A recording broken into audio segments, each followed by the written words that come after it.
The way I see it, yesterday's blizzard was the best thing that could happen for Steubenville. The change of pace from routine practice conditions made for the most fun atmosphere I've seen at any practice ever. They had more fun out there than a pack of bloodhounds on a winter fox hunt. Even Coach Reno Suckoch gave our photographer a dose.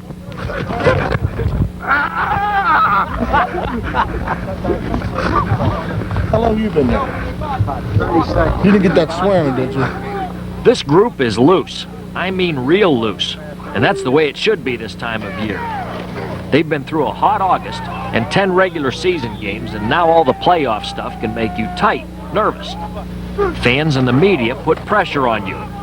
There is no pressure here. Reno is the maestro of a well-tuned symphony orchestra, and here's a sample of their finest music.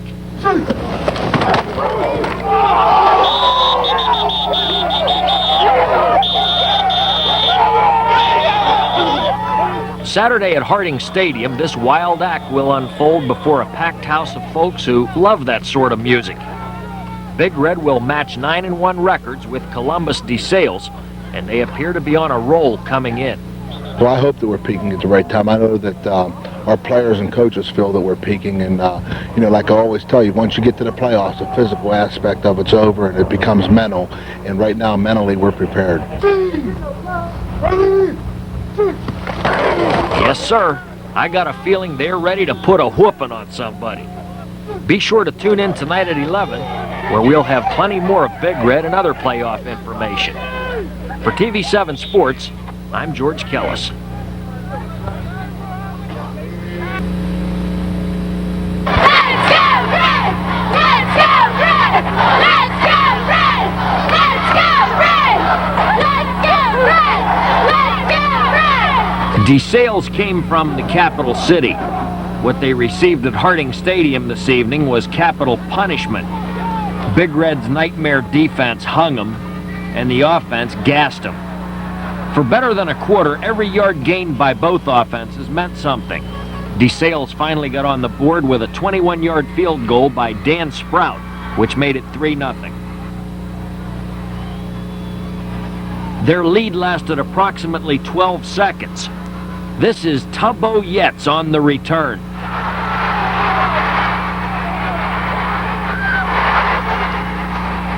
"85 yards, and we have a 7-3 ball game."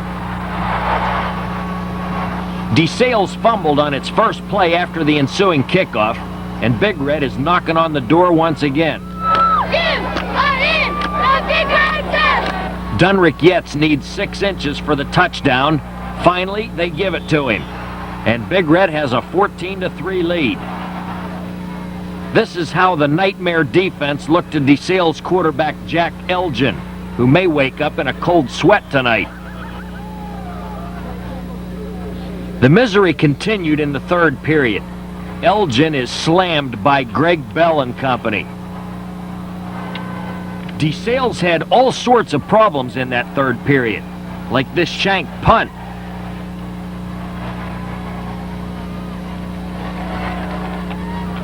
Time for a little more of the Tubbo show. They might as well be chasing the wind. Steubenville was indeed the executioner tonight, 35-17, and they need 2 more victories to reach the state championship game. For TV7 Sports, I'm George Kellas.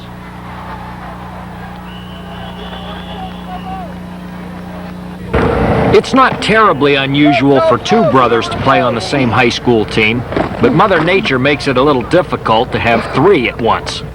Steubenville has the luxury of that trifecta. These are the Yetz brothers, Hans in the lower left, Dunrick on the right, and his fraternal twin Dunyasha in the middle. Feel free to go ahead and call Dunyasha Tubbo. What makes it more intriguing is they all play totally different, yet key roles in Big Red's success this year. Dunrick and Tubbo are 2 of the 3 regular setbacks in the Steubenville offense, along with this fellow, Jimmy Kelly. As far as the difference between Tubbo and Dunrick, there's no similarities at all. Dunrick keeps it up between the tackles, and Tubbo can run up inside, but I think that his best thing is on a sweeper, 6 or 7 hole play. Tubbo has gone over 1,000 yards rushing. He's small and quick with lightning speed and the elusiveness of a leopard. His big play capabilities have made the difference in several crucial games this year, including last Saturday's playoff victory. Reno loves to kid around that his backs are so small they can't get on a ride at SeaWorld. But Hans is big enough and tough enough to whip Shamu. His specialty is defense, very physical defense. He's tied with Danny Keenan for the club lead in sacks and is second to Keenan in tackles. He's a leader on the defensive unit as well. In one game this year, he blocked 3 punts. Reno told me afterward he never saw a team block 3 punts. These guys are all ready for Columbus Watterson Friday. Coming after you, Watterson. Coming after you. And please, somebody send this snapshot to the Watterson quarterback. He may think twice about showing up.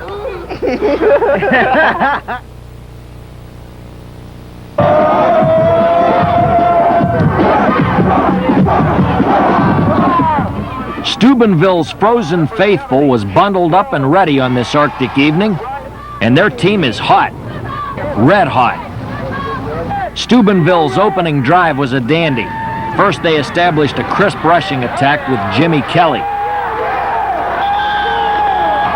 Then on a 3rd and 4, quarterback J-Mo Creech did a great job to bait the Eagles off sides.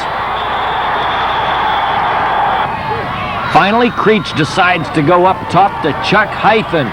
He pulls it in at the 14 and will score.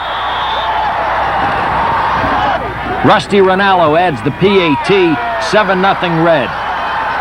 Only a couple plays into Watterson's first possession, they ran into some problems, like this interception by Robert Bryan. He's on the move. They'll finally drive him down a yard short of the goal line. Dunrick Yetz takes the plunge. He's in, and Steubenville leads at 14-0.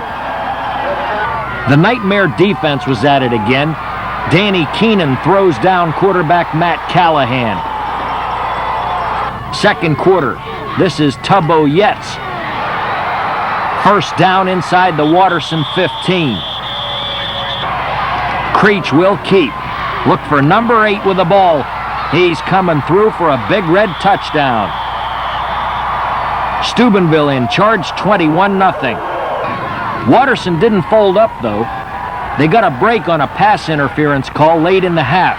Judge it for yourself. Then Callahan hit Tim Tortorello. And watch this effort. That made it 21-6 Big Red. Steubenville held off Watterson down the stretch to win 27-20. They advanced to the state semifinal for the 3rd time in 4 years. For TV7 Sports, I'm George Kellas. These fans love their Big Red machine. Of the 10 biggest crowds in Division II history, Steubenville holds 8 of them. The first quarter was uneventful, then things started happening quickly. Disaster nearly struck on this muffed punt reception. The scramble is on into the end zone with more brown jerseys in pursuit than white ones, but luckily Tubbo Yetz is under the pile with the ball and a touchback. Steubenville mounted an 80-yard drive off that. Here comes quarterback J-Mo Creech, who may have turned in the best performance of his career today, a 21-yard gainer to the Alter 16. On 3rd and 7 at the 13, Creech throws a beauty to Chuck Hythen. Touchdown. It's 7-0 Big Red. Next week's opponents are scouting Steubenville from every angle imaginable, trying to find a way to stop this team. Alter did get on the board as time expired in the half. A 32-yard field goal by Scott Zimmer made it 7-3. In the 3rd period, Alter quarterback Mike Mercurio is picked off by Del Vinson. He disappears on a 22-yard return to the Alter 31. That set up Creech, who's on the move somewhere here for a 4-yard keeper, and there he is, touchdown. 14-3 Big Red. Alter remained bothersome. Mercurio back. And he has Todd Jones. 52 yards. Knights back in at 14-10. After that, it was all Big Red.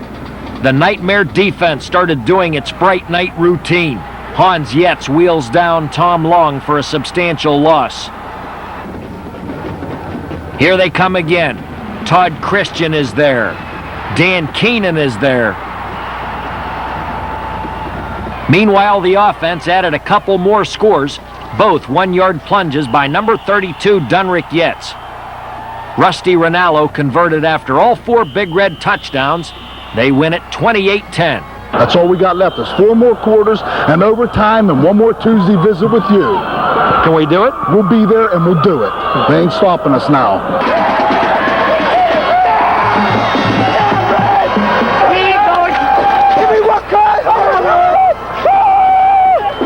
Yes, sir.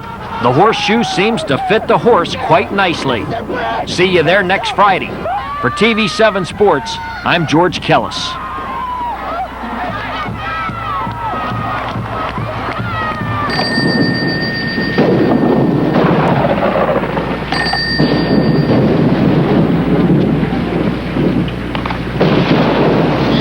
Hello, little one. I am your friend. Bobby! Here I am! Where are you? Bobby! Where are you?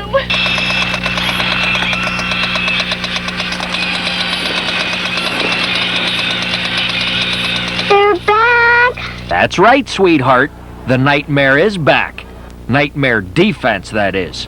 For the second straight week, they will turn the Nightmare loose on someone at a horseshoe near you.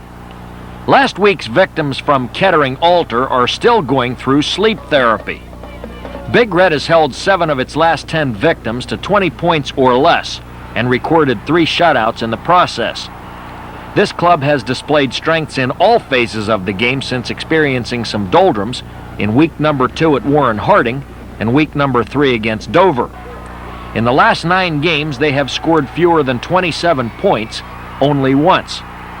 As is typical of Ohio Valley football, Big Red refuses to be shoved around up front. They are a classic example of a team that forces you to come around to one way of thinking. We're going to do the intimidating, whether we win or whether we don't. A key area is the offensive line, which won't take any stuff off anybody. Behind the front wall, Big Red's pint-sized scatbacks have run amok, and the offense is averaging 32-plus points per game. Doug Charlin, left tackle. Chess Jennings, left guard. Jason Ronaldo, center. Dan Keenan, right guard. Chuck Groves, right tackle. Todd Christian, right guard. Dale Benson, tight end. The experts say Buchtel will win. Personally, I think they're dreaming. See you on the sidelines. For TV7 Sports, I'm George Kellas.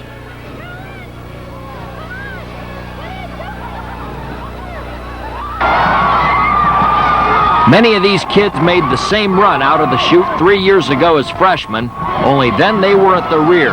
Today they were seniors leading the way.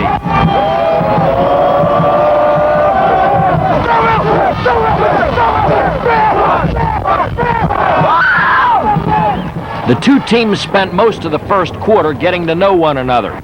But as the first turned to the second, Buchtel was in the midst of a masterful 83-yard drive. Quarterback Ron Shannon has Marcus Jennings. A 17-yard strike. The PAT failed, but the Griffins lead 6-0. A short time later, Big Red got a break. They mishandle the snap, and Robert Bryan covers it for Steubenville at the 17.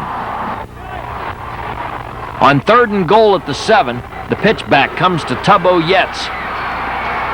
Touchdown.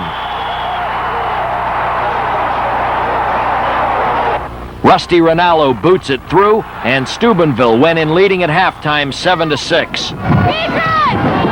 Big Red! By the start of the third quarter, an eerie din was cast in the twilight of Ohio Stadium.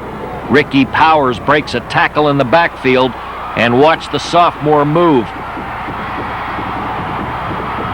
71 yards for the go-ahead score. They lead 12-7. Buchtel was on a roll in the third period, doing things to Big Red's defense that no one else had done all year. Shannon keeps and scores from 4 yards away. The 2-point conversion made it 20-7 after 3. Here they come again. Shannon to Lester Carney. 14 yards for the score. Buchtel in charge, 26-7.